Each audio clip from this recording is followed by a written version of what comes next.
За эхэл. Хүний зүрхний бичээс би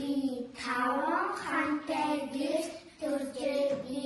таван ихтэй дэлхий төржээ би өөрөөр хүүхдээ Монгол төржээ би бурхан минийхээс орнод төржээ байдаг минь хот намайг хүлд оруулсан өвдөлтний мөсөө намайг хийс оруулсан Ухааны ванад чиур оруулсан уртгийн дур надад ухаан цагаасан итгэлээсээ хуваахын хүртэл итгэлээсээ үчүүний хүртэл иймээс миний зүрхний бичээс илэрсэн цагтаа монголчууд бид хүчтэй адран дарахын судгийн багсад атныхаа нүрээ гэрмэн багсад өргөөн танаар наан багсад үгэлцэн татар минь бачтан ашгаа дэлхийн ихтэй гэрийн эзэн би дэшээ байтай бүрмийзэн би дээрэн хартай тэнгэрийн эзэн